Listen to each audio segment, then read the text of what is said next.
안녕하십니까. 자, 이번 시간 28강 공동수배송으로 들어가도록 할게요. 교재 268입니다. 자, 일단 공동수배송의 의도 그냥 밑줄만 쳐볼게요. 자, 일단은 뭐 공동수배송은 기본적인 각 기업이 개별적으로 수배송하는 것보다 저렴한 비용으로 고객에 대한 배송 서비스를 향상, 즉 배송 빈도 향상을 시키는 주 목적이 있죠. 그래서 일정 지역에서 복수의 하주에 관련된 정기적인 운송수에 대해서 당해 화주의 협력을 얻어서 한 수배송 사업자가 단독으로 또는 둘 이상의 수배송 사업자가 공동으로 하나의 수배송 시스템을 채택해서 수배송의 효율화를 도모하는 거예요. 그래서 이 효과가 나올 수가 있는데요. 이 효과에 대해서 밑에 이제 별표를 쳐놓으시고 문제를 한번 다뤄보도록 하죠. 일단 내용을 볼게요. 우리가 화주 기업 측면 운송 횟수의 감소로 수배송 비용이 절감되고 수배송 업무의 효율화, 차량 및 시설 투자 증가의 억제, 그 다음에 영업활동의 효율화, 교통량의 감소에 의한 환경 보존이 되겠죠. 고객 측면은 어떻게 됩니까? 납품 빈도 증가로 상품 구색의 강화로 식료품의 경우는 신선도를 향상시키고 재고 보유의 감소, 검사 등 일선 업무의 효율화, 사회 경제적인 측면에서는 유통 비용이 절감되겠죠. 소비자에게 이익환원, 교통 혼잡의 감소, 주변 환경의 양호화. 자, 밑에 공동수배송의 유형은 그냥 참고하시고요. 넘겨볼게요. 우리가 복합운송입니다. 이제 복합운송을 좀 강하게 좀 가겠는데 3번 복합운송이라는 게 있죠. 자, 얘는 이제 문제를 한번 풀어봐야겠네요. 문제를 안 풀었네. 자, 우리가 374페이지 갑니다. 아까 요거 우리가 5번 문제 풀고 갈게요. 374로 갑니다.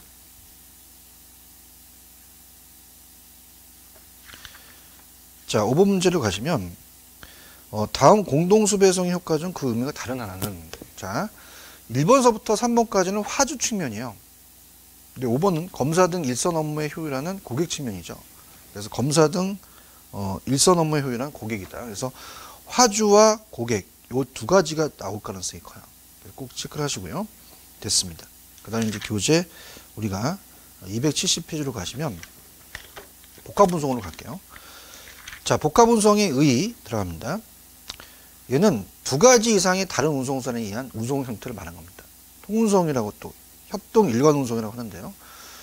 얘는 일관운송 시스템을 말하고 한 운송인이 화주에게 일관된 책임을 지고 하나의 운임 청구서만 선박과 철도, 선박과 항공과 같이 서로 다른 운송선을 이용해서 화주의 문전에서 수하의 문전까지 도어투도어를 운송을 담당하는 거죠. 자, 그 특징은 디귿번만 좀 체크해 보시면, 자, 디귿번에 보시면은 복합운송은 반드시 둘 이상의 운송수단이 이용이 됩니다. 그래서 우리가 예를 들어서 철도와 트럭을 우리가 이걸 합쳐서 피기백이라 그래요. 그 다음에 트럭과 배는 물고기죠. 피시백. 그 다음에 자, 트럭하고 우리가 또 항공기를 묶어서 우리가 날아다닌다. 버디백이죠. 이렇게 보시면 돼요. 자, 그래서 우리가 그 밑에 디귿번 복합운송은 반드시 둘 이상의 운송수단이 있어야 된다. 그래서 자, 이 경우는 어떻습니까? 우리가 트럭과 철도가 결합해서 피깃박 방식, 그 다음에 트럭과 선박이 결합해서 피시백, 항공기와 트럭은 바디백, 이렇게 해서 참고하시고요. 자, 밑에 4번의 소화물 일관운송도 그냥 밑줄만. 밑에 소화물 일관운송은 개인 또는 기업의 하주나 화주나 똑같습니다. 우리가 그래서 하주로부터 소형 소량의 화물 운송을 의뢰받아서 송화주의 문전까지 수화주의 문전, 도어투도어 배달 물품의 접수, 집하, 그다음에 포장, 운송, 배달에 이르기까지 신속 정확하게 운송 서비스를 제공하는 운송 체계를 말합니다. 그래서 일본에서는 오른쪽에 이제 택배, 자, 미국에서도 얘기하는 게 있겠죠. 그래서 이제 이걸 볼 수가 있는데, 우리나라는 이제 보통 소화물 일괄운송, 특사 송달 또는 택배 서비스의 이름을 불리기도 합니다. 그럼 소화물 일괄운송의 등장 배경은 뭐 아시다시피 다품종 소량 생산이기 때문에 이게 필요하고요. 그다음에 자주 주문, 다빈도 소량 주문입니다. 그래서 우리가 핵고적화가 되다 보니까 우리가 소비자의 욕구가 다양해져요. 홈쇼핑 같은 경우. 그래서 상품의 주문이 다빈도고 소량 주문의 형태로 변화되고 물류의 합리화, 물류 환경에 대한 변화, 전자산업 거래가 또 확산돼서 그렇죠.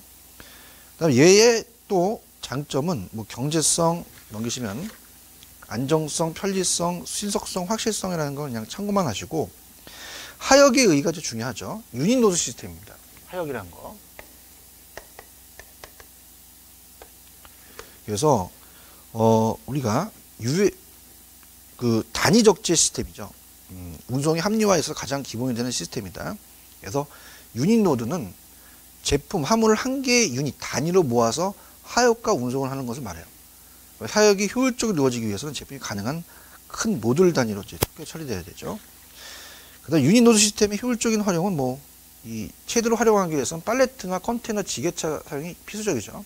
그래서 팔레트 이용 범위는 부분적 팔레트화, 일괄 팔레트화가 있고요. 유통 가공 및 포장도 참고만, 포장하고 이제 이런 것들은 그냥 읽어보시고요. 그다음에 물류 관리에 의한 정보 기술은 제가 어디서 하냐면 유통 정보에서 말씀을 드릴게요. 그다음에 넘기시면은 일단 이 274페이지 유통 물류 정보 시스템의 의도 밑에 도입 효과 같은 경우도 나중에 이제 A, B, C, D가 있는데 그냥 한번 참고적으로 그냥 읽어보시길 바라고요.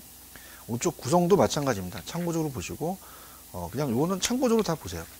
그다음에 이제 넘기시면 276페이지 ERP 시스템 도 나중에 제가 앞쪽에서 왜 MRP, MRP2, ERP가 있었죠. 나중에 또 유통정보에서 또 자세히 설명해 드릴 텐데 요거는 이제 우리가 이제 요런 걸 이제 보셔야죠.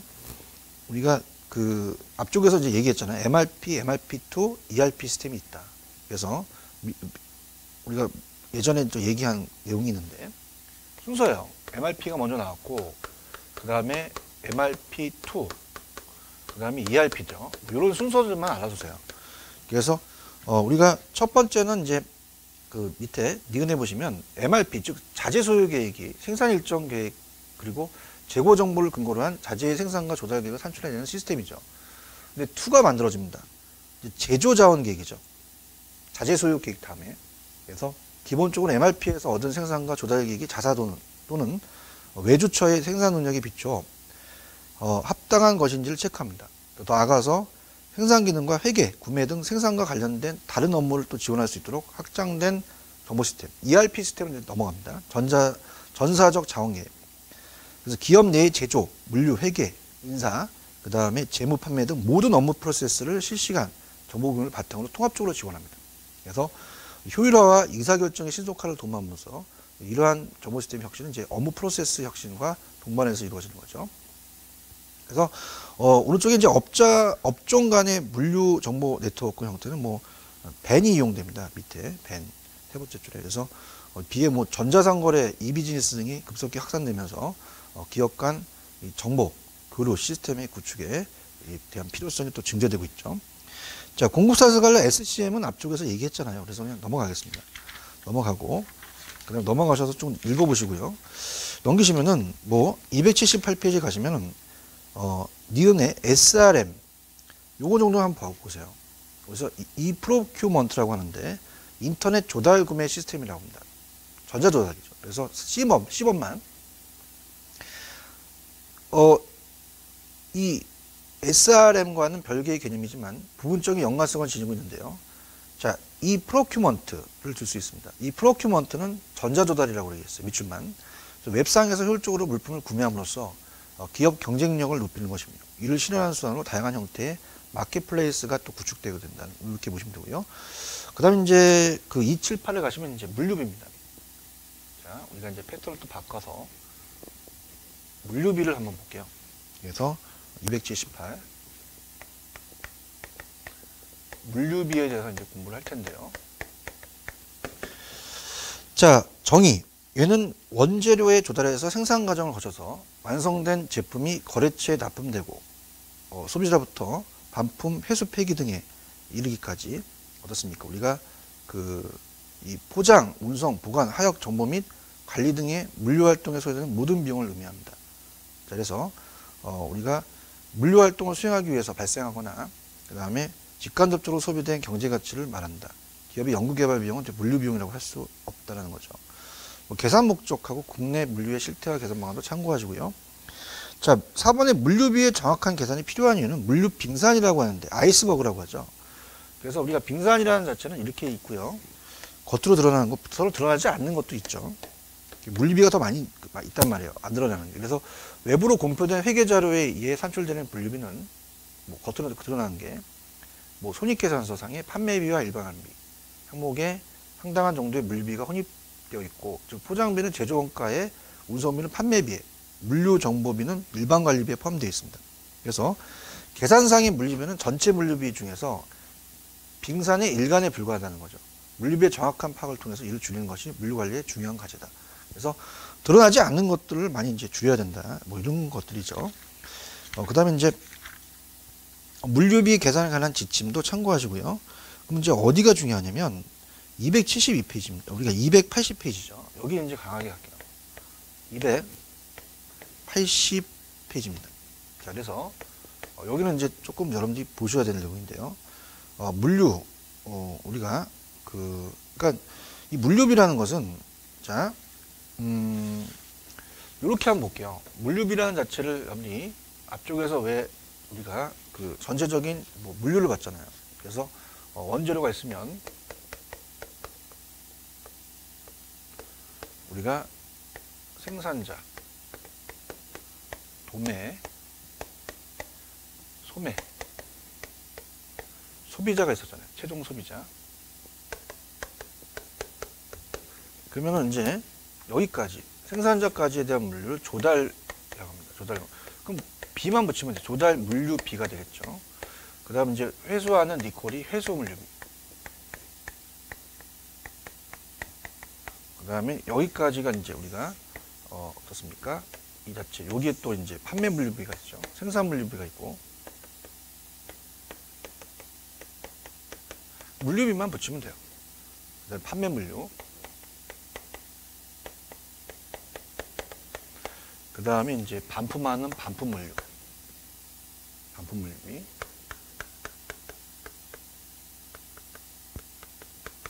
그 다음에 폐기하는 뭐 폐기 물류비. 뭐 요런 게 들어간다는 거죠. 그래서 아까 물류에 대해서 비만 집어넣으면 돼요. 그래서 요런 게 됐다는 건데, 일단 이제 우리가 지금 보고 싶은 거는 이제 그 280페이지 가시면 물류비의 산정 기준입니다. 자, 요게 이제 재무회계와 관리회계가 있잖아요. 재무회계 관리회계. 자, 그래서 우리가 이제 물류비가 있다는 자체는 전체적인 흐름을 본 거고요. 우리가 이제 280페이지가 중요하죠. 비교가 나오겠죠. 그래서 물류비 산정 기준이 재무회계와 관리회계를 알아야 됩니다. 재무회계와 관리회계. 그래서 이 재무회계는 어떻게 해서 기업 외부죠, 외부. 그래서 외부, 외제. 우리가 외국 상품을 얘기하죠. 내관이라고 그랬죠, 내관. 이런 거 기억나실 겁니다. 그래서 재무회계는 앞쪽에 얘기했지만 기업 외부의 이해관계자, 주주, 채권자, 투자자, 정부 및 개인에게 회계 정보를 제공할 목적으로 대차 제조표나 손익계산서와 같은 재무보고서를 작성해서 외부 보고를 목적으로 하는 거고요. 관리회계는 기업의 내부 보고입니다. 회계로 경영자나 관리자의 의사결정이나 업적 평가를 위한 회계 정보를 제공한다 그랬죠. 그리고 이제 물류회계는 재무회계상 개정 과목과 물류 활동을 수행하기 위해서 발생하거나 그 다음에 소비한 경제 가치를 계산하는 일종의 관리회계를 볼 수 있어요. 그래서 이제 일반 기준과 간이 기준이라는 게 있습니다. 그래서 재무회계 방식은 간이 기준이라고 밑에 박스가 되어 있죠. 재무회계는 간이 기준입니다. 그 다음에 관리회계는 일반 기준입니다. 그래서 우리가 재무회계 방식은 간이 기준이라고 하면서 기업이 외제죠. 외부 이해관계자를 위해서 매년 작성, 보고하는 재무제표를 이용해서 물류 부분에 관해서 비용만을 영역으로 축적해 산출하는 것이죠. 그래서 이제 오른쪽 박스 보시면 재무회계는 간이 기준이라고 합니다. 외부. 그래서 밑에 계산 방식의 장점과 단점만 체크할게요. 그래서 얘는 계략적인 물류비 총액 계산에 있어서 별도의 물류비 분류, 계산 절차 등이 불필요하고 전담 조작이나 전문 지식이 부족해서 계산이 가능합니다. 단점은 상세한 물류비 파악이 곤란하기 때문에 우리가 구체적인 업무 평가나 개선 목표의 수립이 곤란하며 물류비 절감 효과 측정이 한계가 있죠. 근데 내부는 관리 예계죠. 일반 기준입니다. 그래서 위에 밑에 좌측에 보시면 280페이지 어떻습니까? 얘는 일반 기준이라고 관리 예계 방식 일반 기준이라 하며 원가 계산 제도에 이거해서 물류 활동에 소요된 비용만을 측정하는 방식으로 비록 정확한 물류비를 얻을 수 있다. 그래서 얘는 영역별, 기능별, 관리 항목별 물류비 계산을 필요하기 때문에 시기, 장소에 따라서 실시 가능 물류 활동을 개선안과 개선 항목을 보다 명확하게 파악할 수 있다는 거죠. 그래서 단점은 상세한 물류비의 분류 및 계산을 위한 복잡한 사무 절차 작업량이 많기 때문에 정보 수색 구축이 또 전제가 되야 됩니다. 규모가 작은 데 비해서 비용이 많이 들어가죠. 그렇게 보셔서 들어갑니다. 그럼 이제 넘기시면은 자, 요런 게 중요합니다. 우리가 아까 얘기했지만 우리가 뭐 조달 물류, 사내 물류, 판매 역물류라는 게 있었잖아요. 그래서 이 물류비의 분류 체계를 꼭 여러분들 체크를 하셔야 돼요. 그래서 282페이지 가시면 자, 이게 세부적으로 나눠서 나올 수 있어요. 그래서 영역별. 그래서 아까 봤던 조달, 사내, 판매, 역물류, 기능별. 그래서 기능, 뭐 운송비, 보관비, 재고관리, 포장, 화역비, 유통가공비, 가공비, 그 다음에 물류정보관리비가 있고 자가위탁별. 자가, 내가 직접 하고 위탁하는 거죠. 위탁별. 그럼 당연히 자가물류비와 위탁물류비가 있죠. 세무별.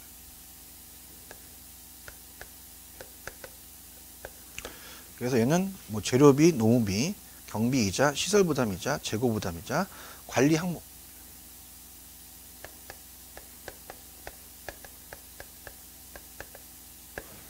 자, 얘는 어떻습니까? 우리가 조직별, 제품별, 지역별, 고객별, 운송수단별이 되죠. 그래서 밑에 보시면은 두 번째 이 지침의 물류비의 과목을 영역, 기능, 자가위탁, 세목, 관리 항목별로 순서를 분류합니다. 그래서 물류비의 계산 방법이나 양식 등과의 통일성을 갖도록 하겠다는 거죠. 그래서 이게 여러분들이 암기 방식은 연기라는 애가 있어요. 이름이 연기는 얘가 자세가 좀 안 좋아요. 자세가 삐딱하게 앉아 있어. 그래서 자세가 관리돼야 된다. 관리 이렇게 연기는 자세가 관리 이렇게 해서 외우시기 바랍니다. 자, 물류비의 절감 방안은 밑에 물류 경로의 단축. 자, 우리가 물류 경로를 단축함으로써 물류 비용을 절감할 수 있죠. 경로가 더 길면 물류 비용이 많이 나가잖아요. 그래서 이와 관련해서 이제 우리가 상물 분리라는 것은 뭐냐면 상은 상적 유통입니다. 그래서 우리가 그 영업이나 판매 같은 걸 얘기하죠.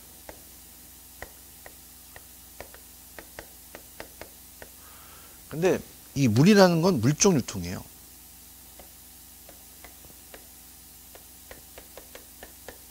그래서 물류를 얘기하죠. 예전엔 분류가 안 되는데 지금은 분류한다는 얘기예요. 완전하게 이제 실현한다든지 창고나 우리가 배송센터 등의 물류 거점을 시설한다는 방법이죠. 순오토의 확대나 재고량의 적정량은 이제 알아두시고요. 그냥 물류 작업의 생력화 정도만 볼게요. 사람이 힘을 줄인다는 겁니다. 이 생력화라는 것은 기계화 시킨다는 거죠. 기계화. 그래서 이 생력화란 인력에 의존하던 작업을 기계로 대체한다는 거 밑줄. 그래서 밑에 생력화의 두 번째 점 대표적인 방법은 유닛 노드 시스템이잖아요. 단위 적재 시스템. 그 다음에 자동 창고, 자동 포장 기계로 한다는 거야. 그럼 얘는 코스트 절감 효과는 크지만 이것을 도입하기 위해서는 대형 설비 투자를 필요로 합니다. 그래서 사전에 충분히 치산성이 있는지를 검토해야 되겠죠. 이렇게 보시면 되고요. 그 다음에 이제 7번에 가시면 물류 아웃소싱과 제3자 물류입니다. 그래서 이제 우리가 이제 그 내용들을 이제 보겠는데 아웃소싱이라는 것도 많이 들어보셨잖아요. 그래서 물류 아웃소싱은 밑에 아웃소싱은 한 기업이 자사가 수행하는 다양한 경영활동 중 핵심 역량을 지닌 분야의 기업이 인적 물적 자원을 집중합니다. 자기가 잘하면 자기가 해. 근데 이 외의 분야에 대해서 기획부터 운영까지 일체를 해당 분야의 전문 업체한테 위탁하는 건 나보다 더 잘하면은 업체한테 위탁을 한다는 거죠. 그러니까 물류 아웃소싱이라는 것은 남한테 맡기는 거잖아요. 그래서 우리가 물류 아웃소싱을 본다면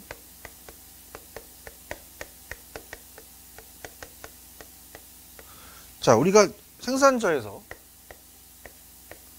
소비자까지 가는 게 물류죠. 그러면 이 욕구를 못 맞춰줄 수 있어요. 그죠? 그러면 여기에 위탁하는 거죠. 외부 업체한테. 그래서 위탁하는 게 아웃소싱입니다. 그래서 내가 잘하는 건 내가 하고 남한테 맡긴다는 거. 그 다음에 넘겨보시면 그러면 우리가 이제 즉 넘기시면 네트워크를 통해서 자사의 핵심 역량을 공급업체 핵심 역량과 상호 연계시켜서 기업 전체의 시너지 효과를 극대화하자는 거예요. 따라서 물류 아웃소싱은 즉 외주 물류란 기업이 고객 서비스와 향상, 물류비 절감 등을 물류 활동을 효율화할 수 있도록 물류 기능 전체 혹은 일부를 외부의 물류 전문 업체한테 위탁하는 거죠. 그 효과는 뭐예요? 밑에 아웃소싱은 제조업체가 물류 아웃소싱을 추구할 때 그 업체는 전문화의 이점을 살려서 고객 욕구의 변화에 대응해서 주력 사업에 집중할 수 있고요. 물류 공동화와 표준화가 또 가능하겠죠. 그러면서 물류 시설 및 장비를 이중으로 투자하는 데 따르는 투자 위험 회피가 가능하고 기업의 경쟁 우위 확보 및 사회적 비용의 절감과 국가 경쟁 강화에 기여할 수 있죠. 그 유형은 뭐 밑에 비용 절감형, 분사형, 네트워크형, 핵심 역량이 있다. 이렇게 보시면 되고요. 넘기시면은 다른 것들은 뭐 그렇게 중요하진 않습니다. 그래서 오른쪽에 가시면 제3자 물류라는 게 중요하죠. 그래서 우리가 이 제1자 물류는 First Party Logistics. 그래서 우리가 이렇게 되는데, 자, 그러니까 쭉 이게 나열되는 거죠. 그래서 제1이라는 것은 1PL이라는 것은 물류 부서가 있어요. 그래서 이거는 자기 회사, 사내 물류입니다. 사내. 근데 우리가 EPL은 이제 자회사를 만들어서 가는 거고요. 자, 3PL은 3PL이 중요하죠. 그래서 외부 전문 물류 업체에 위탁을 합니다.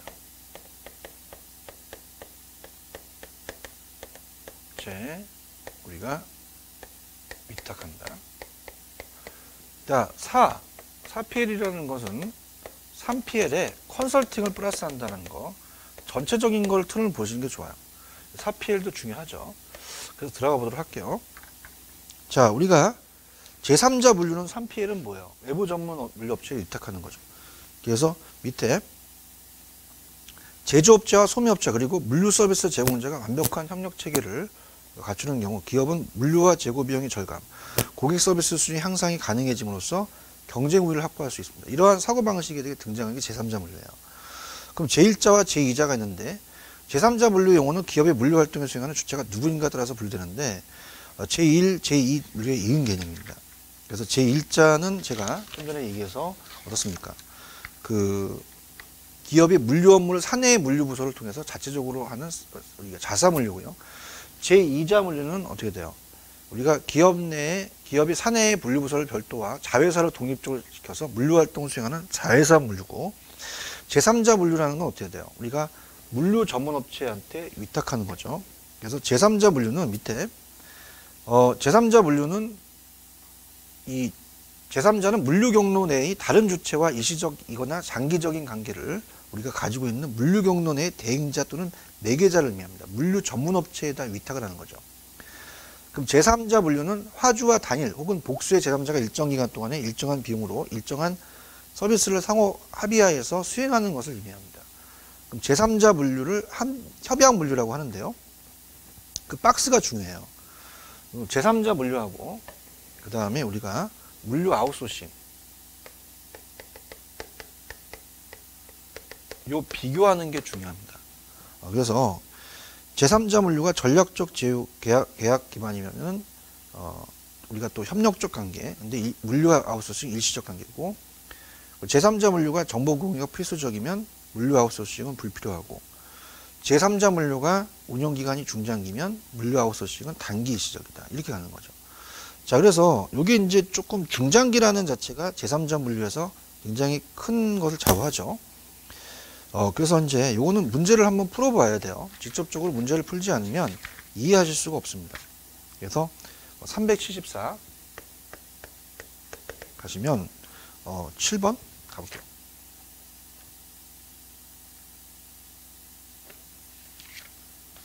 7번을 가볼게요. 374에 가시면 374에 6번이죠. 6번. 다음 중 제3자 물류에 관한 설명으로 바르지 않는 것은, 자, 좀 전에 운영기간이 단기가 아니라 중장기라 했잖아요. 그래서 그렇게 보시면 되고요. 그 다음에 432페이지. 6번 정답은 3번이 정답이죠. 432페이지 84번입니다. 432.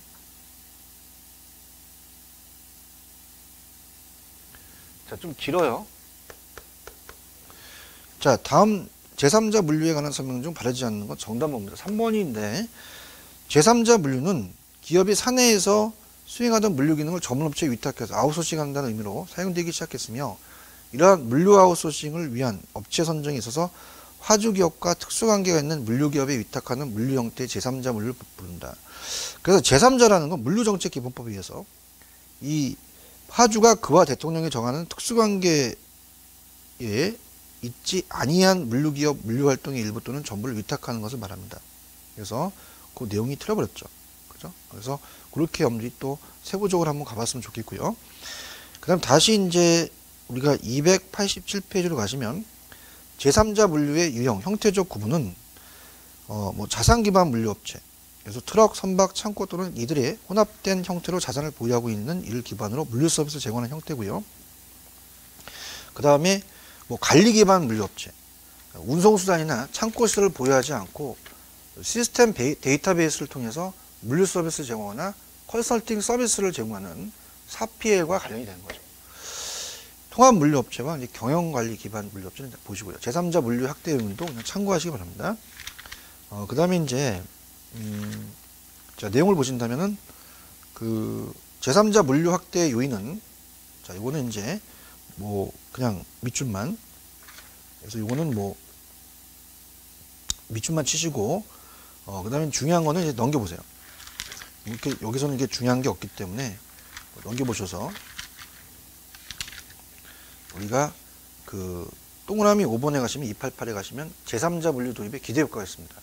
물류산업의 합리화에 의한 물류비용을 절감시킬 수 있고, 고품질 물류 서비스의 제공으로 화주기업의 경쟁력 강화, 종합 물류 서비스의 활성화, 공급 사슬 관리의 도입 확산의 이제 촉진, 이 정도가 이제 보시면 됩니다.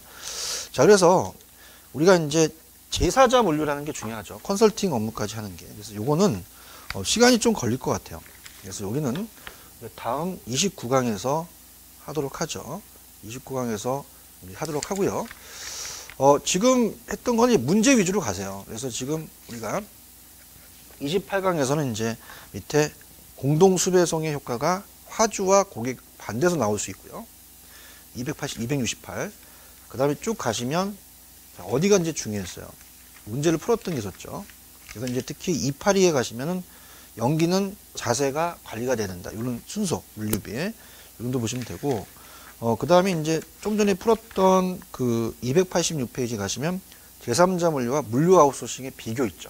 이거 꼭 두 문제 풀어봤습니다.